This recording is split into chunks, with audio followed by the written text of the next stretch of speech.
I bought my dream home in secret. A neighbor warned, strangers are inside. I checked the cameras.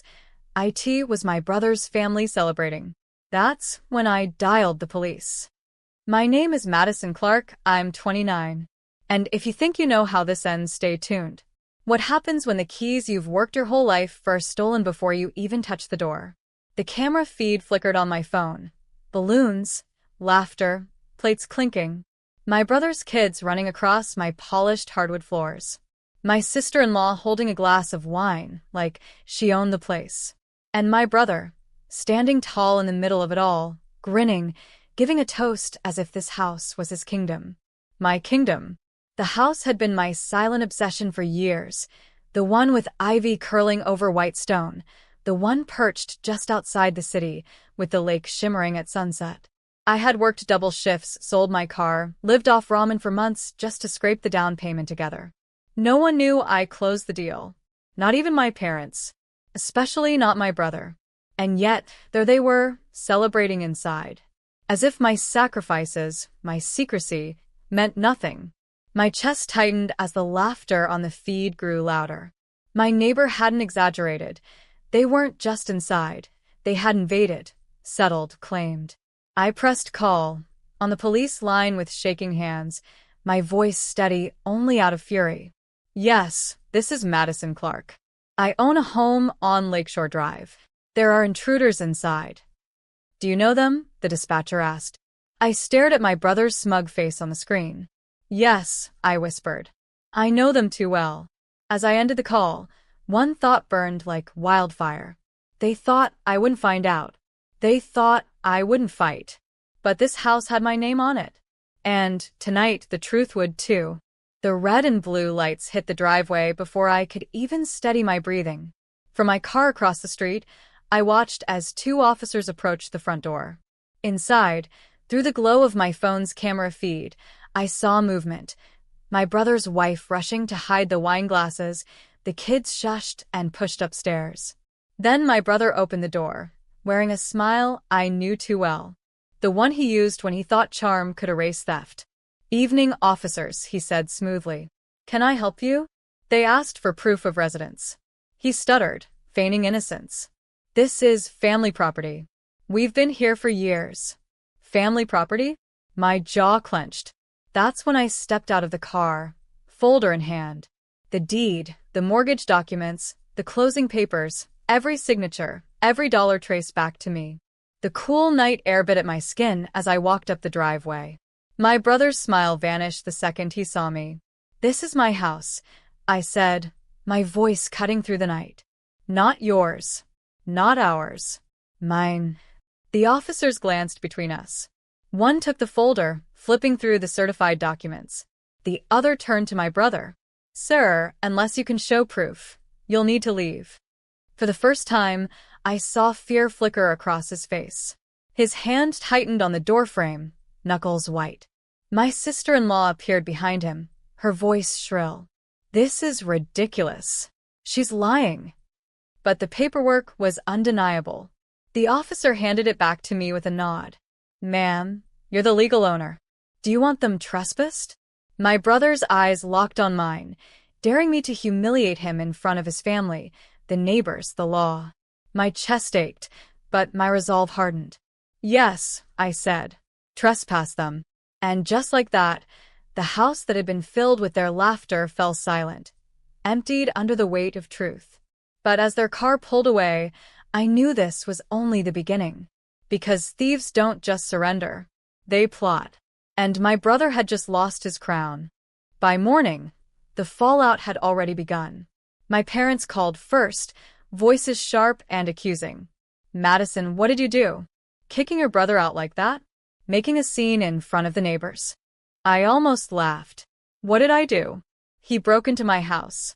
He threw a party in a home he didn't buy, didn't earn, didn't even know about until last night. But reason never worked with them. To them, my brother was golden. I was disposable. Later, the text came, a barrage from my sister-in-law. You embarrassed us. The kids cried all night. You'll regret this. Every line was guilt dressed up as blame. But I didn't bend this time. I couldn't. Instead, I opened my laptop and logged into the home security system. Footage poured in. My brother toasting with wine, boasting about finally upgrading his life, the kids running wild through rooms I hadn't even furnished yet. Proof stacked on proof, every frame another nail in his story. That night, I drove to the house. The silence inside felt holy. My footsteps echoed on the polished wood. The walls smelled of fresh paint, untouched, unsullied. And yet, their presence lingered, like smoke after a fire. As I stood in the living room, I replayed one clip on my phone, my brother raising a glass. Here's to us. Finally moving up in the world. It wasn't just trespassing. It was claiming, pretending, erasing me. I sank onto the staircase, heart pounding with something colder than anger. Clarity. This wasn't about a house. This was about history repeating itself, the same story of them taking, me giving, and everyone pretending it was fair. But this time, I had proof. I had keys. I had walls that held my name, not his. And I swore, on every brick of that house, he would never steal from me again. Not my home. Not my future. Not my voice. The next week, my brother made his move. He showed up at my office, all polished charm and fake smiles, like he hadn't been escorted out of my house by police days earlier. "Madison," he said, leaning on the reception desk, "we need to talk. Privately." I led him into the conference room, papers clutched tight in my hands. He didn't wait to sit down before starting his speech. "You can't keep that place all to yourself," he said smoothly. "It's too big. Too expensive. Mom and Dad think it should be a family home. Somewhere we all share." I almost laughed.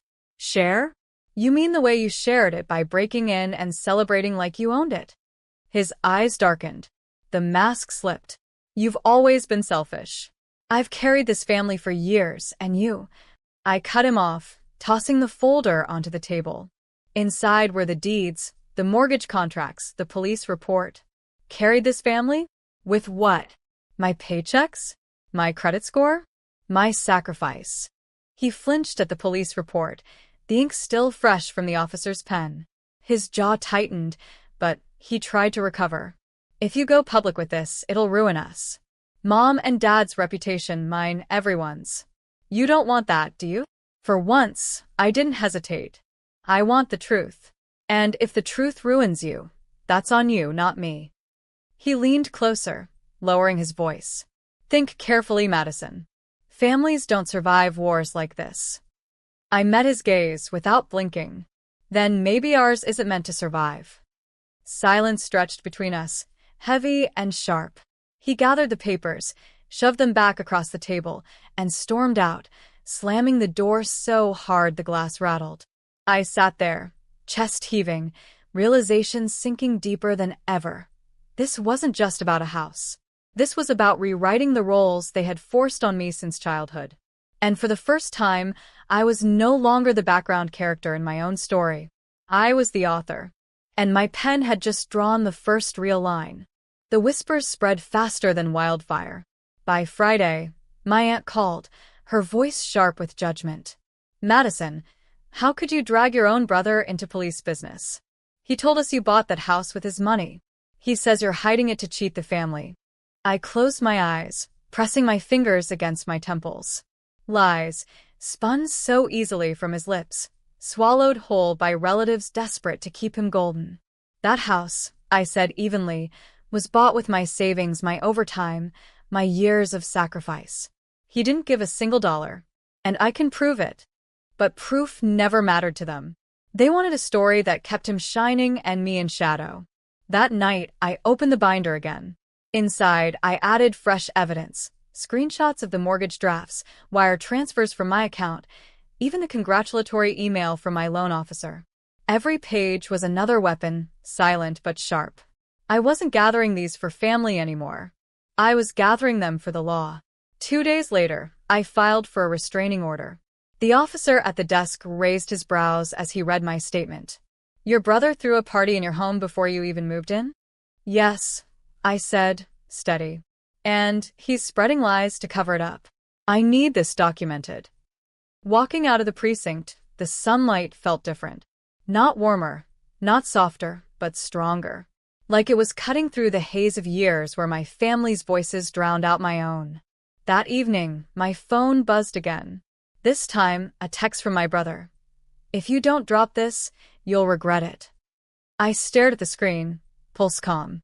He thought threats would scare me. He thought fear would pull me back into silence. But fear was no longer my language. The truth was. And soon, his lies would collapse under the weight of it. Because this wasn't just a home. It was a line drawn in stone between the life he tried to steal and the life I was finally claiming as mine. The restraining order changed everything. For the first time, I slept through the night without waking to phantom footsteps or imagined knocks on the door. The house was mine, fully mine, and the silence that once felt heavy now wrapped around me like armor. But my brother didn't disappear. He shifted tactics. Posts appeared online, carefully curated photos of his family squeezed into their cramped rental, captions dripping with martyrdom. Some people hoard wealth while their own blood suffers. His friends, our cousins, even distant relatives lined up in the comments to praise his sacrifice and shame my supposed greed. I saved every screenshot. Lies were fragile, but evidence was eternal. At work, I pushed forward, longer hours, promotions on the horizon. Every dollar I earned reminded me that this house wasn't luck, it was labor. Meanwhile, texts trickled in from people who once doubted me. Quiet apologies. Hesitant questions. Doubt had begun to eat at his story.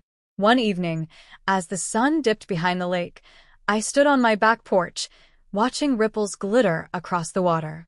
My neighbor strolled over, hands in his pockets. "You did the right thing," he said simply. "Most people would have folded under family pressure. But you drew a line." His words lingered long after he left. A line. Yes, that's what this house was. Not just walls and roof, but a declaration. I would no longer be erased, diminished, or stolen from. Later that night, another message buzzed in. This time from my father. "Your brother is hurting. Can't you just give him a share? For peace." I set the phone down, heart steady. Peace built on theft isn't peace. It's surrender. I looked around at the home I had carved out of sweat and sacrifice, and I knew. They could call me greedy. They could call me cold. They could call me anything they wanted. But they could never again call my brother the owner of what was mine. The deed had my name. And so did the future. The showdown came sooner than I expected. A knock rattled the front door one Saturday afternoon. Through the peephole, I saw them all, my parents, my brother, his wife. A united front, rehearsed faces, like they were walking into a boardroom negotiation. I opened the door, but didn't step aside. "What do you want?" Mom's voice was syrupy. "Madison, sweetheart, let's not make this ugly. We just want what's fair." Fair. The word twisted like a knife. Dad cleared his throat. "The families decided the house should be shared. Your brother's kids need space. You don't even have a family yet. It's selfish for you to keep it." My brother crossed his arms, smug. "Sign half over, and we'll drop everything. No lawyers. No drama." I laughed. Cold. Sharp. "You think this is a negotiation? You broke in. You lied. You smeared my name to anyone who'd listen. And now you show up here demanding a share?" My sister-in-law sneered. "If you don't, no one will stand by you. You'll be alone." I stepped forward, holding the doorframe like a shield. Then alone is exactly what I'll be. Because I'd rather live in truth by myself than drown in your lies surrounded by family. I pulled out my phone, already recording. Their faces shifted, realizing their ambush was being documented. My brother's smile cracked first, then Mom's mask slipped into panic. "This will go to the court," I said flatly. Every word, every demand, every threat. For a moment, no one spoke. The power shifted. The house wasn't their stage anymore. It was mine. Finally, Dad muttered, "Come on," and turned away. One by one, they followed, retreating down the driveway like shadows at sunrise. I closed the door, locked it, and leaned against the wood. My hands were trembling, but not from fear. From freedom. They had tried to storm my walls again. and I had sent them away with nothing but their own reflection. The house was quiet again, but this time, the silence didn't feel heavy. It felt earned. I walked through each room slowly, touching the walls, the door frames, the polished counters. Every surface whispered the same truth. I built this. I earned this. This belongs to me. The court papers arrived a week later. The restraining order was extended, and the footage I had recorded sealed their fate. Their ambush was documented, their threats undeniable. The judge's words were sharp. This property is solely and lawfully Madison Clark's. No loopholes. No family sharing. Just clarity. I sat on the porch that evening, watching the lake catch fire with the sunset. My phone buzzed. A new message from Dad. It was only 4 words. "We won't bother you." For once, I believed him. But the victory wasn't about forcing their silence. It was about finding my own. I lit a candle in the living room, placed it on the mantel, and let its glow dance across the walls. For years, I had been the daughter who gave, the sister who yielded, the one who bent until I nearly broke. Not anymore. This house wasn't just a dream home. It was my declaration. A line in stone that no one could cross again.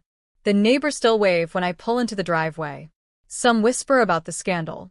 Others admire the courage. None of it matters.